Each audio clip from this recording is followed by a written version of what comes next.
This book covers intellectuals and public life in China's long 20th century. From 1895 to 2015, from the time in the 1890s when China had military defeats, in 1895 between China and Japan over a war over Korea. And things went from bad to worse. And so following the whole 20th century down to China today. And the reason I did it was I wanted to understand, where did China of today come from? Where did rising China that we all know come from? What's on their minds? What's their memories? What's their history? And so I asked, what happens if we break up the simple narratives of 20th century history? The rise of democracy, the rise and fall, or the struggle for democracy, the rise and fall of communism, modernization. And when we break it up, what we see is a lot more intellectual activity. More intellectuals come into focus beyond dissidents and governments.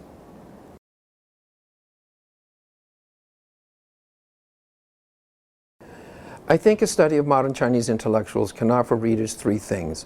A window into modern Chinese history. These intellectuals were articulate and able to comment in a very vivid way about what was happening in their time and place. Second, this study can offer a series of examples of idealism in different contexts.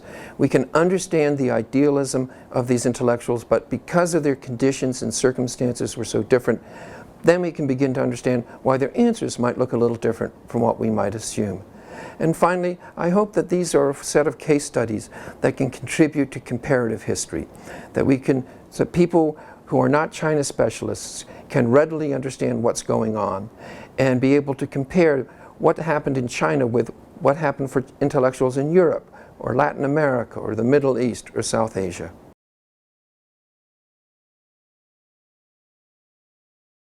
What I use are ideological moments, worlds of intellectual life, and enduring ideas as a way to get past the assumptions that are in my head just as much as in general readers' heads or fellow specialists' heads. Ideological moments really focuses on time and place and context.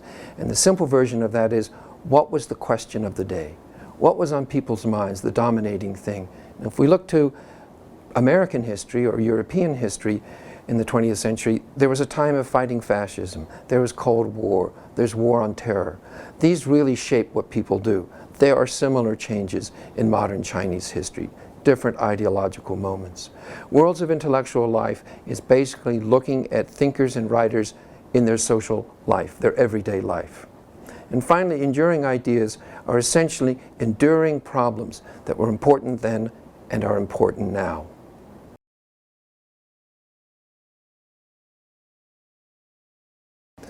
Chinese intellectuals were both central and peripheral in modern Chinese history. They were both part of the government and part of the opposition. And so when we ask that question of the status of Chinese intellectuals and we try to break up the narrative, what happens is our focus shifts to the roles available to Chinese intellectuals. So our focus shifts from the status of Chinese intellectuals to the roles available to them. And I look at four: ordering society, being part of the government; educating society, writing commentaries; criticizing society and politics, that's our dissidents; and mobilizing society, which is opposition and revolutionaries, of which there were quite a few in the 20th century for China.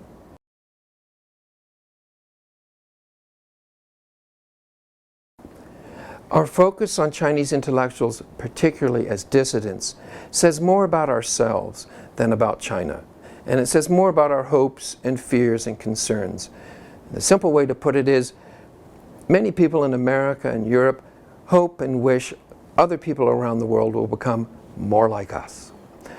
And we mean that for good reasons, that we wish their lives to be prosperous and secure and reasonable.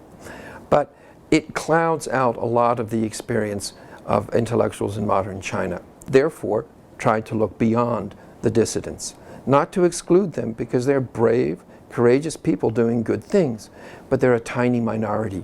What's happening with the other 90% of Chinese intellectuals? And that's what this book looks at.